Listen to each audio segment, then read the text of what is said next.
Salut tout le monde! Hello! Bienvenue à tous.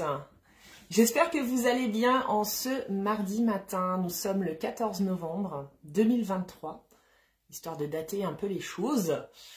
Je vous attends, j'attends votre retour, voir si vous m'entendez, si vous me voyez. Je suis contente de vous retrouver. Aujourd'hui, on va parler des circuits émotionnels. Je suis toujours dans cette vibe un petit peu de vous transmettre, en tout cas, les outils qui, moi, m'ont aidé ces derniers mois à faire une forme de transition, à changer vraiment de l'intérieur et à mettre en place de nouvelles choses aussi dans ma vie, parce que ma vie s'est beaucoup transformée. Mais surtout de vous amener des éléments de compréhension et de vous amener du concret, parce que je pars du principe, et je le répète, que quand on comprend les choses, quand on donne du sens au pourquoi on met en place certains outils ou certaines techniques on va dire, de transformation, ça va beaucoup plus vite. Et aussi, on maintient notre persévérance et notre motivation. Alors, je vois que ça arrive. Ah, je vois la petite tête de Mélanie. Est-ce que vous pouvez me faire un retour, me dire si la connexion est bonne, s'il vous plaît? Donc, aujourd'hui, nous allons parler des émotions. Salut Fabienne.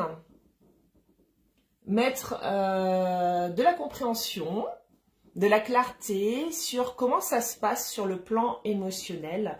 On est, on va dire, dans une ère, dans cette ère du Verseau, qui ouvre à fond nos cœurs, qui nous demande de faire du lien, qui nous demande de nous unir. C'est une ère de fraternité. C'est pour ça qu'en contrepartie aussi, on traverse beaucoup de dualité, parce qu'on ne peut pas goûter à une notion sans avoir goûté à son inverse. C'est aussi le fait de goûter à la dualité qui fait que derrière, on peut ouvrir des sphères d'empathie, de compassion et de fraternité. Et c'est vrai que dans cette ère de la fraternité, cette ère du Verseau, c'est vrai, ça semble totalement paradoxal de dire ça quand on voit ce qui se passe dans le monde.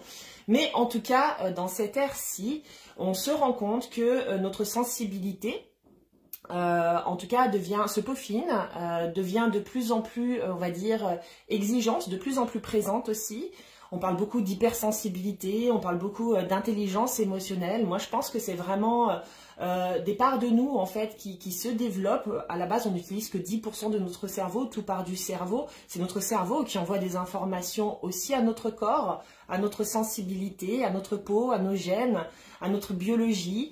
Et comme nous travaillons de plus en plus en conscience avec cette biologie, automatiquement, il y a peut-être des petits pourcentages en plus qui se développent et qui nous permettent d'avoir accès à certaines sensations.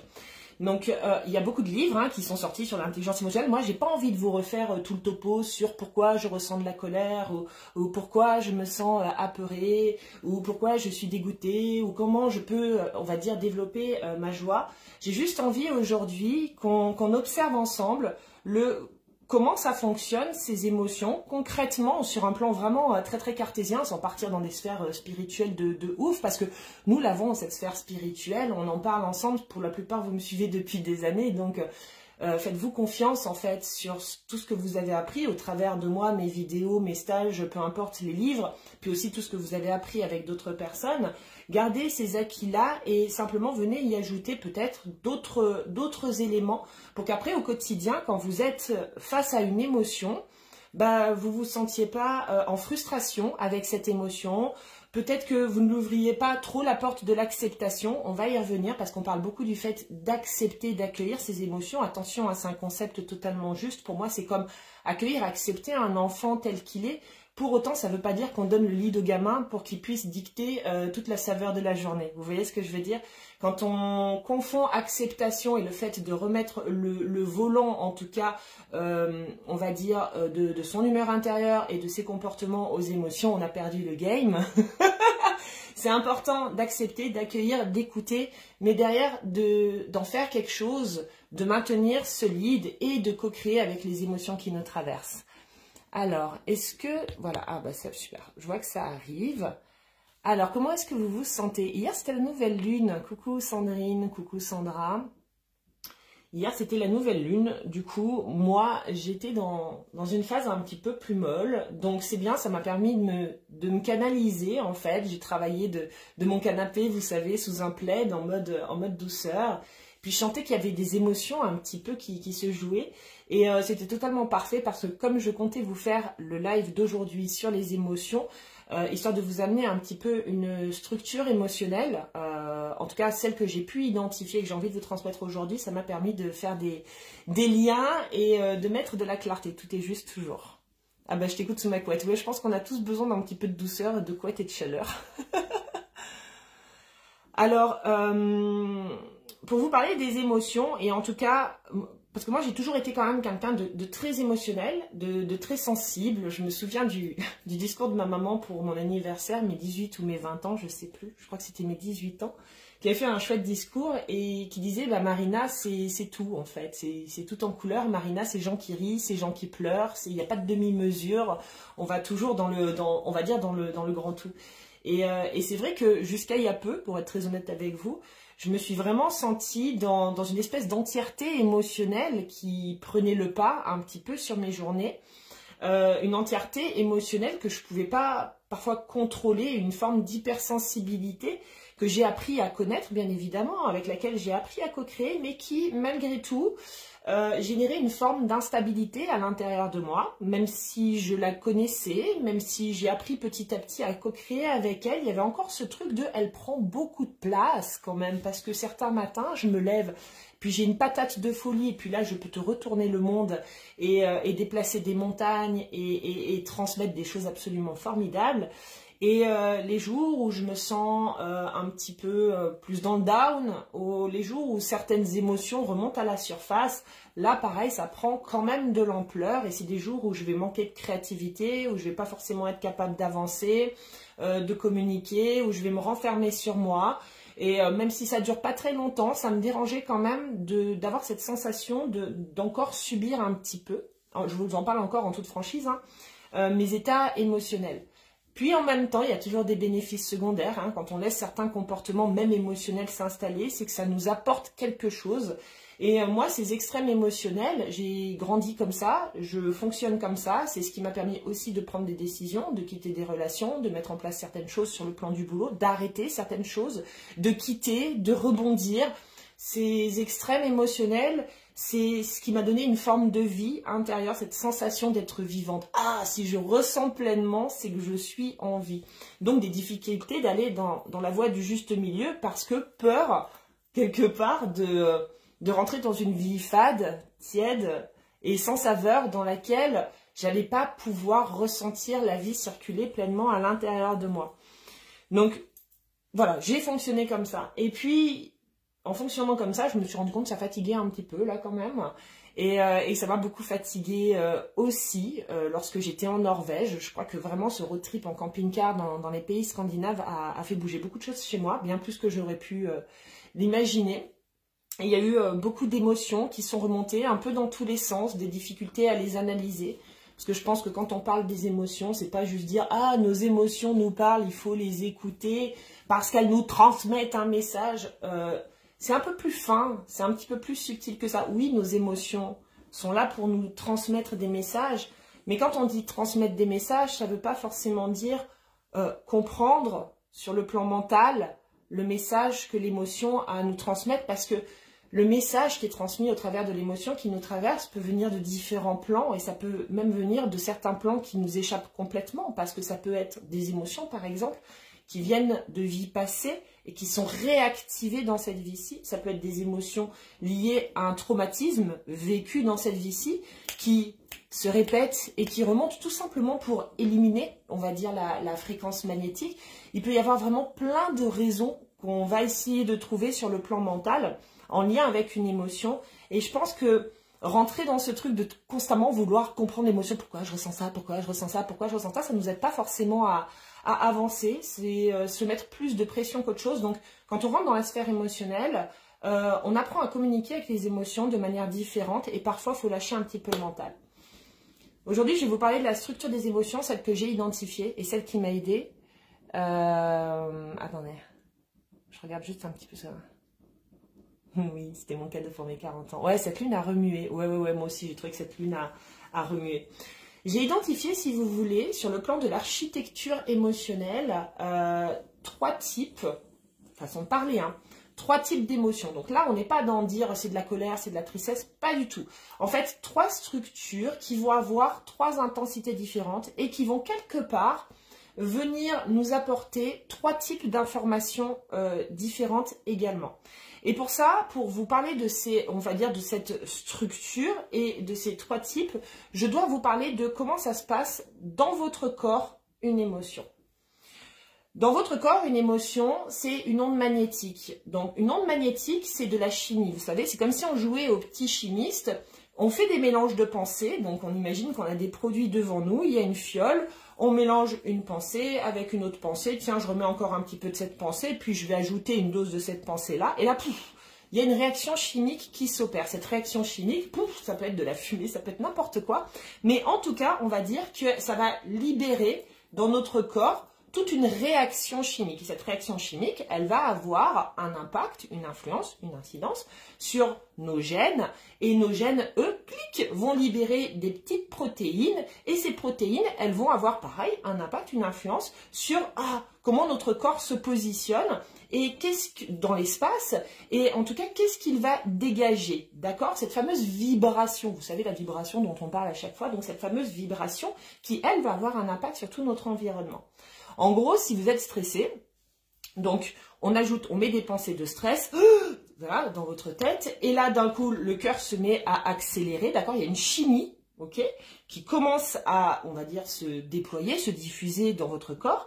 Il y a des hormones qui sont libérées, dont le cortisol, d'accord, qui est l'hormone du stress, qui est une hormone, on va dire, de survie, qui nous aide à déguerpir si jamais il y a danger. Donc forcément, votre corps, il se met sous tension. D'accord? Parce que des gènes en lien avec le stress sont activés, ces gènes génèrent des protéines, et ces protéines, derrière, elles vont faire que vous allez avoir une réaction, en tout cas physique, donc le cœur qui s'accélère, la tension artérielle qui s'accélère, on va dire les muscles qui sont prêts aussi à passer à l'action, parce que l'hormone du stress, elle nous permet de rentrer dans notre instinct de survie et de nous mettre en sécurité. Donc, on devient alerte, on devient un petit peu plus tendu. C'est comme ça que ça se passe. Donc, vraiment, observez les émotions, sortez de la spiritualité et observez, là, dans cet espace, les émotions comme un processus purement chimique. Vous êtes en seconde, vous faites de la physique-chimie avec un prof super sympa, qui vous explique super bien les choses, et là vous vous dites « Ah ouais, une émotion, en fait, c'est juste un processus chimique dans mon corps qui va faire que ça va entraîner une réaction, on va dire, corporelle, et que cette réaction corporelle émet une vibration, et que cette vibration va avoir un impact sur qu'est-ce qui se passe dans mon environnement, là où je porte mon regard aussi, hein, parce que si je suis en situation d'alerte, je vais avoir tendance, inconsciemment, à regarder où potentiellement peut se trouver le danger. Donc, je vais orienter mon regard en fonction. Effectivement, si je cherche le danger, je le trouve, il n'y a pas de problème. Et cette chimie-là va faire que les gens vont avoir une manière aussi d'agir en fonction de ce que je dégage, et ainsi de suite, vous l'aurez compris.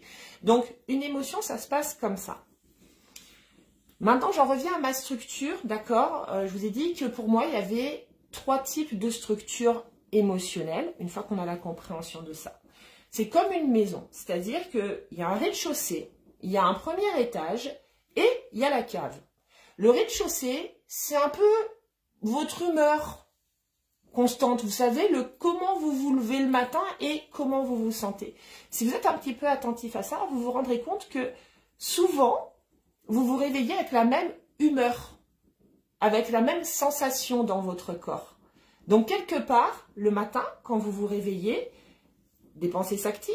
Ces pensées activent des émotions, mais ça se passe de manière inconsciente, hein. C'est dès que vous allumez la lumière, clic, le cerveau s'allume, voilà, et tout ça, des pensées se mettent en place, des émotions, donc une chimie on va dire, commence à se diffuser, commence à s'activer, des gènes aussi vont être clac-clac connectés, des protéines vont émerger, et là, en fait, il y a une espèce d'humeur qui s'installe. Qu'est-ce qui a installé votre humeur d'aujourd'hui? C'est une forme de répétition émotionnelle. Si par exemple vous avez ressenti de la colère une fois, une deuxième fois, une 10e fois, une 25e fois, une 50e fois, 80 fois, 100 fois, 200 fois, 500 fois, au cours de votre vie, la répétition d'une émotion installe une humeur, un tempérament, une personnalité à la longue. C'est ce qui va dire que, oh là là, dis donc, Charles, il est vraiment de tempérament colérique. Oui, enfin, Charles est de tempérament colérique parce qu'il a traversé cette colère à plusieurs reprises. Et comme une pensée qui se répète s'installe et devient une réalité, bah, une émotion qui se répète, c'est exactement le même principe. Elle s'installe et elle devient une forme de réalité. Donc, au rez-de-chaussée de votre maison, c'est un peu votre état au quotidien. Tous les jours, vous vous levez avec une humeur. Et cette humeur n'a rien de différent avec la veille. Cette humeur va être exactement la même que la veille, que l'avant-veille, qu'il y a un mois et qu'il y a 6 mois. Nous répétons, notre présent est toujours le résultat de notre passé. Nous créons avec le passé, alors qu'on aimerait créer dans le présent quelque chose de futur et quelque chose de nouveau. Donc déjà, comprenez que les émotions qui vous traversent, et ça se fait de manière automatique, parce que c'est la biologie et que c'est la chimie, tous les matins, vous vous levez avec le même état émotionnel. Donc, certains ont un tempérament joyeux, ils se lèvent le matin et pique, les petites lumières de la joie s'allument parce que ce sont des êtres solaires, parce que ce sont des êtres qui ont, on va dire, nourri des pensées positives et qui ont fait en sorte de se connecter à des émotions positives, qui ont peut-être mis de la conscience, qui ont peut-être mis du poids pendant des jours, des semaines, des mois et des années. Et donc, instantanément, ils se lèvent avec ce tempérament et cette personnalité de la bonne humeur. C'est la chimie qui se met en place automatiquement dans leur corps. Et puis d'autres personnes qui ont traversé des zones de souffrance, des zones de tristesse, des zones de colère pendant encore des semaines, des mois et des années, et ben sans le vouloir, même si elles ont une volonté profonde de se réveiller avec de la good vibe et de la bonne humeur, eh bien elles vont, malgré elles, enclencher ce système de souffrance. Ce processus chimique, c'est un processus qui est hyper dopant pour le corps. Imaginez, prenez ça comme de la drogue, c'est-à-dire que votre corps, il devient rapidement addict de ce que vous lui donnez. Donc, si vous lui donnez de la souffrance pendant des mois et des années, le matin, quand vous vous réveillez, votre corps demande sa dose de souffrance. Où est ma souffrance? Où est ma souffrance?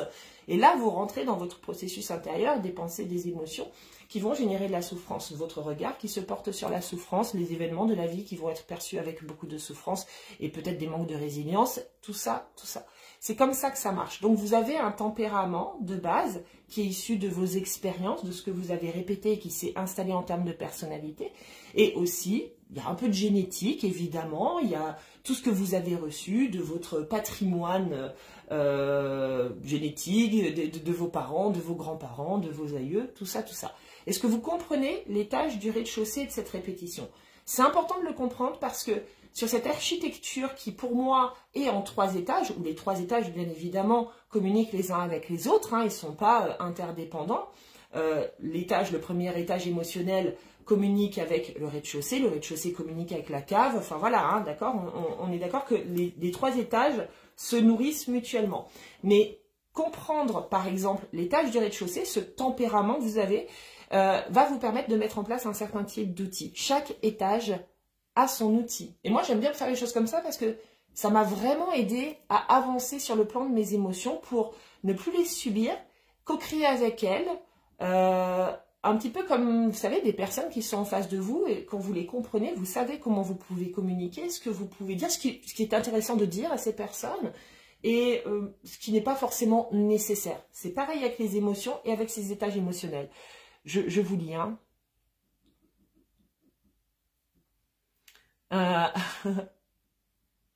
Alors, attendez. N'hésitez pas si vous avez des questions, hein, que l'on devrait transmettre cet apprentissage dans les écoles. C'est tellement enrichissant et important. On devrait tellement transmettre de choses dans les écoles. Je suis absolument d'accord. Team ronchonchon du matin. Bah voilà, team ronchonchon du matin, tu as un tempérament ronchonchon. Et donc, c'est quelque chose, en fait, qui, malgré toi, mais sûrement parce que il y a eu des éléments qui sont venus créer la team ronchonchon, tu vois, à l'intérieur de toi. Et donc, du coup, tu vas te lever avec ce tempérament et cette personnalité un petit peu ronchonchon parce que tu as toute cette chimie qui se met en place malgré toi dès que tu ouvres les yeux. Donc, comprendre l'étage du rez-de-chaussée, c'est se donner la possibilité de transformer la chose. Le rez-de-chaussée, je vous ai dit que ça avait été une répétition d'émotions qui fait que vous avez un mood au jour le jour, une tendance mood, un mood tendance. Donc, c'est forcément une nouvelle répétition émotionnelle qui va vous permettre d'installer un nouveau mood. Si vous en avez marre de vous lever déprimé le matin parce que finalement, vous avez un tempérament déprimé que vous pouvez expliquer et justifier de moult raisons. J'en suis certaine, mais c'est pas là le sujet. Si vous vous levez le matin avec un mood déprimé et que vous en avez marre de vous lever avec ça et d'activer cette chimie-là, oui, ça va vous demander un effort. Oui, ça va vous demander de mettre en place un nouveau système émotionnel, mais oui, vous pouvez également le changer. Moi, ce qui me permet au jour le jour, on va dire, de travailler un mood et une tendance, bonne humeur, good vibes, et on va dire bel entrain, c'est le fait de me poser et de m'entraîner à ressentir du positif. Oui, c'est toujours les mêmes outils, les amis, évidemment. Mais moi, je crois que quand on utilise le bon outil au bon endroit, on fait des miracles. Par contre, quand on utilise un outil sans comprendre trop pourquoi on l'utilise, mais juste parce que Tartampion nous a dit que c'était bien d'utiliser cet outil-là, on perd notre temps. Donc là, comprendre que par exemple, prendre 5 minutes, pas plus, tous les matins, pour fermer les yeux et se dire « Ok, je vais me connecter à l'énergie de mon cœur et parce que je sais que mon corps, là, il est en demande de souffrance, hein, il veut de la déprime, hein, il veut de la dep, attention, je le sais. Donc, plutôt que de succomber à sa demande et de lui donner de la déprime, de la dep, comme quand le corps a besoin de sucre et que on y va, on bouffe du sucre, je vais l'asseoir, je vais fermer les yeux, je vais respirer et je vais juste me concentrer sur mon cœur pour commencer à ressentir des choses positives. Peut-être en me connectant à des chouettes moments que j'ai passés avec ma famille, avec mes enfants, avec mes animaux, le dernier voyage que j'ai fait, peu importe, on s'en fout les images que vous utilisez. L'idée, c'est de ressentir, d'installer un nouveau ressenti à l'intérieur de vous. Et si vous faites ça 5 minutes tous les jours, ressentir, ressentir, ressentir, quelque chose de positif, au fur et à mesure, ça va devenir un tempérament, puis ça va devenir une personnalité, et puis ce que vous ressentiez comme déprime à un moment donné va s'effacer parce que ça aurait été remplacé par un nouveau type de tempérament. La répétition émotionnelle crée un tempérament puis une personnalité. Donc si vous l'avez créé dans un sens, vous pouvez le créer dans l'autre. Par contre, oui, ça va vous demander de fournir un effort, de ne pas succomber en fait à toute cette biologie qui se met en place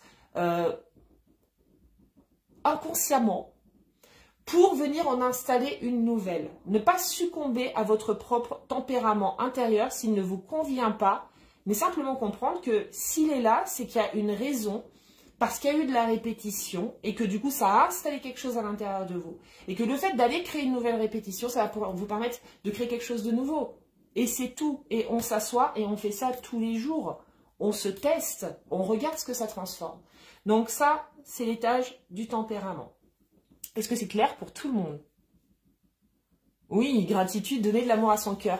Je vais d'ailleurs, exactement, on peut écouter du Mika au réveil, utiliser de la musique, peu importe, mais en tout cas, venez créer de nouvelles vibes. Ah bah, c'est marrant, je dis ça, et puis là, le voisin, il vient de balancer un gros son. Voilà, le voisin met de la musique. Petite parenthèse, sur Instagram, je partage des petits réels, sur le compte Marina Bougueff, je partage des petits réels pour vous donner des infos et justement, enfin, ou en tout cas, effectivement, des petits trucs simples à mettre au quotidien, parce que c'est plus simple de le faire sur Instagram que sur Facebook, et puis parce que de toute façon, on va dire que la démarche n'est pas la même sur ces deux réseaux sociaux. Donc, je vais vous proposer, normalement, ce soir, un petit réel pour être dans cette énergie du cœur et voilà, et connecter au cœur en l'espace de 2 minutes.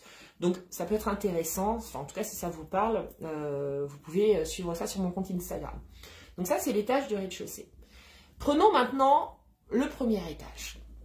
Le premier étage, j'ai envie de dire, alors n'oubliez pas que c'est lié, hein, d'accord? Il n'y a pas d'interdépendance. Hein, c'est interdépendant. Enfin bon, bref, vous avez compris ce que je voulais dire. Le premier étage, ça va être, vous savez, les émotions qui émergent comme ça, un petit peu comme des relents, là, comme ça, dans la journée. C'est-à-dire quelqu'un dit quelque chose et vous vous sentez en colère. Quelqu'un dépasse les limites et là vraiment pareil, vous sentez que cette colère elle augmente, ou vous traversez une situation et boum, c'est la tristesse qui apparaît, ou la joie, ou voilà. Moi j'appelle ça vraiment, vous savez, les émotions qui sont plus en surface, c'est pour ça que c'est au premier étage.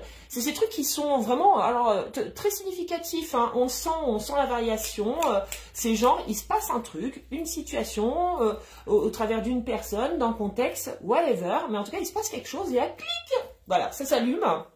Et vous ressentez l'émotion. Là, l'idée, encore une fois, hein, c'est pas d'aller chercher le pourquoi du comment. Oui, ce sont des émotions. Quand ça apparaît comme ça, c'est un petit peu vos garde-fous, vos red flags, vos signaux d'alerte. Comme une petite sonnerie qui se mettrait en place et qui ferait pop, tu vois, pour te dire attention. Voilà. Moi, j'aime bien quand c'est... L'image qui me vient là, c'est vous êtes en voiture en train de conduire et là quelqu'un vous klaxonne parce que vous déviez la route ou voilà. Ben, c'est exactement ce qui se passe quand ces émotions-là, elles apparaissent. Ce sont pour moi les émotions du premier étage, elles sont en lien avec l'expression. C'est juste de l'expression et du positionnement. Elles servent juste à ça. Quand vous avez une émotion qui clique, on n'est pas dans le tempérament, hein, vous êtes d'accord, hein, on est dans le truc qui ressort. Quand vous avez ça qui apparaît dans une journée, c'est expression et positionnement. C'est la seule question que vous avez à vous poser. Là, vous pouvez vous dire, tiens, qu'est-ce qu'elle est en train de me dire, cette émotion-là? Et la plupart du temps, vous allez voir que c'est quelque chose avec lequel vous n'êtes pas d'accord, c'est une situation sur laquelle vous devez vous positionner, c'est des limites peut-être que vous devez poser, ou des ouvertures que vous devez vous autoriser à prendre. En tout cas, c'est toujours soit de l'expression, soit du positionnement. Donc, oui, vous pourriez là vous installer, fermer les yeux comme au rez-de-chaussée, hein, et puis visualiser l'énergie du cœur. Mais pour moi, comme elles sont vives, ces émotions, et comme elles apparaissent d'un coup, c'est vraiment des émotions qui nous demandent de passer à l'action, en tout cas dans le concret de la chair et de la matière, en mettant en place un nouveau comportement qui va permettre à l'alarme qui s'est mis en route de s'arrêter. D'accord? Donc, l'outil utilisé est différent. Je trouve que l'outil, ok, là, qu'est-ce que j'ai pas dit, ou qu'est-ce que j'ai pas fait, ou qu'est-ce que je dois dire, ou qu'est-ce que je dois faire, est beaucoup plus pertinent que de s'installer et de visualiser l'énergie du cœur. Est-ce que vous comprenez la différence? Je pense que oui. N'hésitez pas si vous avez des questions. Donc, du coup, c'est différent. J'enchaîne, hein, sinon je continue parce que je ne veux pas faire des longs lives maintenant. Je veux faire des lives plus courts pour que vous ayez vraiment le temps de retenir l'information que je vous distille et que je vous envoie. Et ensuite, on a la cave. La cave. Donc, on n'oublie pas que tout communique. La cave, pour moi, là, on n'est pas sur un tempérament. On est plus, vous savez, sur ces jours où quelque chose de fort remonte, mais vous ne sauriez pas l'expliquer pourquoi. Vous sentez qu'il y a une émotion qui est incroyable. Il y a quelque chose peut-être qui vous submerge, mais là, vous n'êtes pas capable de dire, bah tiens, c'est telle situation qui a déclenché, ou c'est pas forcément vif, c'est profond, la cave. Voilà, ça, c'est pas forcément vif, mais ça a une forme de profondeur et surtout un goût dans la bouche c'est pas la première vie que je traverse avec ça. Ça vient vraiment toucher mon karma. Pour moi, la cave, c'est le karma. Et ça, vous êtes capable de différencier. Faites-vous confiance, encore une fois. Vous avez suffisamment de spiritualité et d'apprentissage pour reconnaître quand ça vient de quelque chose de beaucoup plus profond, de plus dense, quelque chose qui peut vraiment vous absorber. Est-ce que vous voyez la différence entre le tempérament et puis le premier étage où c'est très très actif et puis ces émotions qui d'un coup, waouh, je sais pas, viennent nous apporter ou en tout cas générer chez nous quelque chose d'assez dense, d'assez lourd, de souvent très très inconfortable. Donc ça pour moi c'est vraiment quand ça apparaît et par exemple c'est vraiment ce que j'ai eu hier quand j'étais dans ma fatigue. J'ai senti que les émotions qui me traversaient, c'était du karma. C'est pas un truc à vif, là. C'était pas mon tempérament, c'est un truc plus profond. Et ben, c'est, on va dire, l'un des seuls moments où je fais en sorte de laisser la place à l'émotion pour qu'elle puisse s'exprimer. C'est le moment où là, je me dis, waouh, là, je la sens, je lui apporte un maximum de douceur et quelque part, je remets ça à la vie. Parce que les émotions de notre karma, elles demandent qu'une chose, c'est d'être vues, d'être reconnues. Vous savez, comme quelqu'un intérieurement qui dit « Je suis là, est-ce que tu m'as vu? Je suis présente, ne passe pas à côté de moi, dis-moi que tu me vois. » Et c'est le moment où je vais faire preuve d'une écoute à 100%, parce que souvent, quand on vit ces trucs-là, en plus, on se sent crevé, quoi. Donc, notre corps, il réagit. Et c'est le moment où je sais que j'ai rien de plus à faire que ça. Et vous voyez, hier, j'ai fait ça toute la journée. J'ai travaillé mon canapé, dans mon plaid, tout ça. Et je me sentais dans ce truc un peu karmique, là, émotionnel. Mais voilà, sans en faire des flancs, sans chercher une suranalyse, sans me dire qu'est-ce que cette émotion est en train de me raconter. Non, on fait ça avec le premier étage. On ne fait pas ça avec le karmique. Parce que vouloir absolument comprendre, là, de suite, une émotion qui revient du karma, vous allez perdre votre temps. Parce que vous n'avez pas encore accès mentalement à la conscientisation de cette énergie karmique. Vous allez peut-être avoir quelques éléments du puzzle, hein, tous se dire, ah oui, je sais, ah oui, ça m'a fait traverser de l'abus, ah oui, mais l'abus, je le traverse, tac, tac, tac. Et puis je suis allée voir une fois une nana qui m'a fait une lecture akashique, qui m'a dit que j'avais de l'abus, enfin bon, bref. Donc, vous allez être capable d'avoir quelques éléments, mais ça sert à rien, en fait, de dire, qu'est-ce que ça me dit, qu'est-ce que je dois faire, qu'est-ce que ça me dit, qu'est-ce que je dois faire. Non, en fait, vous vous posez avec ça, et c'est le moment, effectivement, où vous pouvez faire, par exemple, un petit rituel pour remettre ça à la lune, à la vie, à l'univers, écrire une petite lettre. Vous voyez, c'est ces petits rituels qu'on fait pour remettre les choses, mettre de la clarté, permettre à ce ressenti d'être vu et d'être exprimé, mais au travers juste de soi à soi, quoi. Vous faites votre petit rituel à vous, vous remettez ça à la vie et vous faites preuve de douceur. Et moi, je me suis rendu compte que simplement, en tout temps, mettre juste de la conscience sur, ok, quelle architecture émotionnelle je suis en train de toucher? Est-ce que je suis dans mon tempérament qui me demande de la persévérance dans la mise en place de nouveaux comportements pour mettre en place un nouveau comportement? Est-ce que je suis dans mon premier étage émotionnel? C'est-à-dire que, ah, émotion vive, attention, signal d'alerte, c'est qu'il y a quelque chose qui n'est pas respecté ou qui n'est pas très très bien vécu chez moi, il va falloir que je l'exprime ou que je le positionne. Ou est-ce que je suis dans ma structure profonde, grasse, lourde, puante, quelque chose de karmique sur lequel je ne peux pas franchement mettre beaucoup d'idées, pas mettre beaucoup d'interprétations ou d'analyse. Mais là, à ce moment-là, waouh, je dois juste co-créer avec la vie et je la laisse faire, je lui donne, je lui remets. J'ai juste à dire à ce karma, je te vois et je t'autorise à te transformer, je te transforme, je te vois. Travailler comme ça depuis quand même pas mal de temps, mais ayant augmenté la fréquence, on va dire, ou la conscience de ce travail depuis ces derniers mois, a absolument tout changé dans ma stabilité émotionnelle, parce que du coup, je comprends mon personnage émotionnel. Et comme je comprends ce personnage émotionnel, je suis capable d'utiliser le bon outil pour faire la bonne réparation. Et ça change tout. J'arrête de me demander pourquoi je ressens telle ou telle émotion qui est lourde, donc une émotion de la cave, parce que je sais que ça ne servira à rien en fait. Si ça doit remonter à la conscience, ça remontera à la conscience, mais j'ai juste à lui créer l'espace.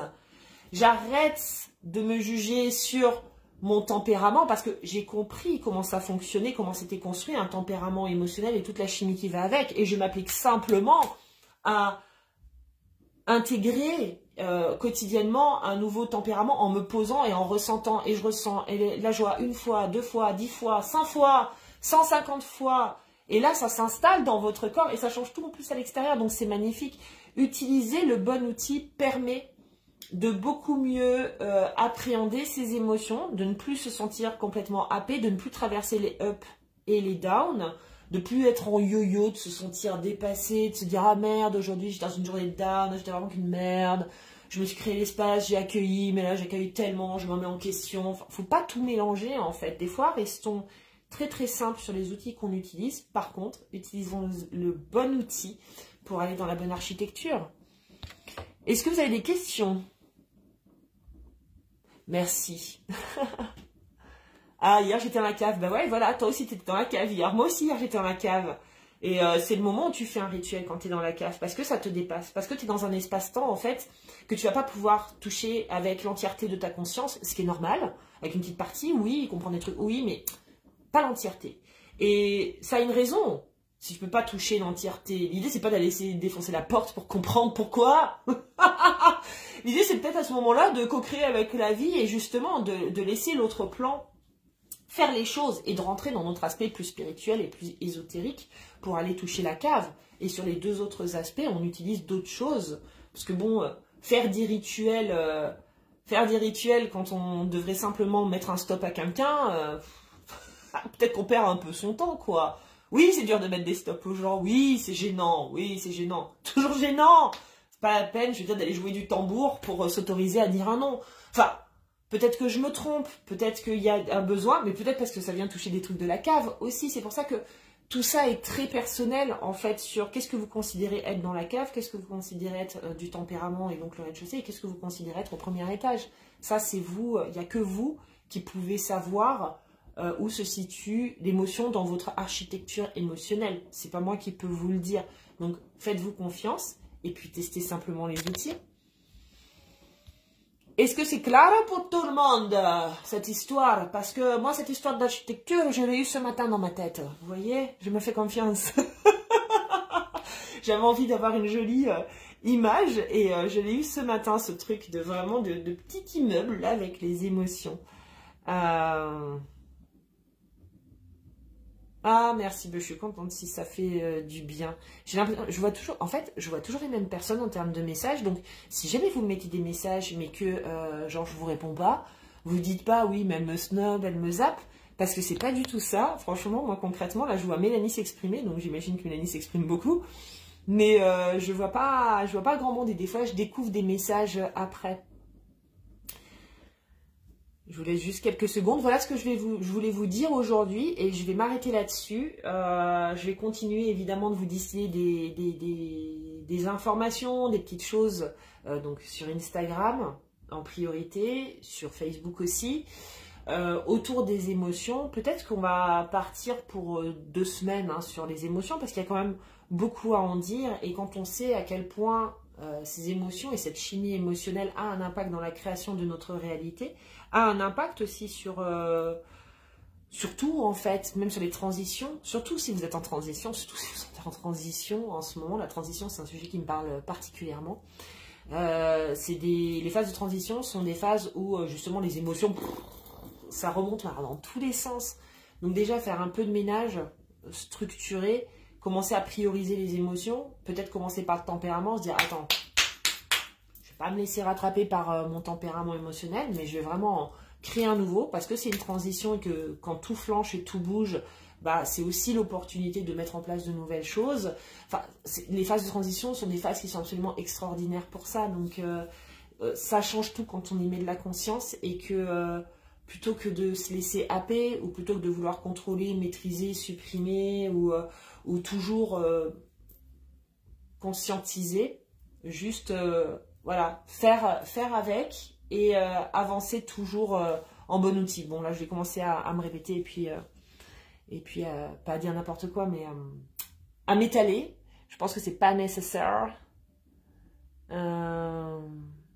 Yes, reprends Coralie, tu comprendras ce que je voulais dire par la cave et les différentes structures.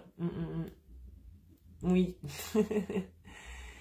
Bon, sur ce, je vais vous laisser. Je vous remercie pour votre présence de cœur, de tête et de corps.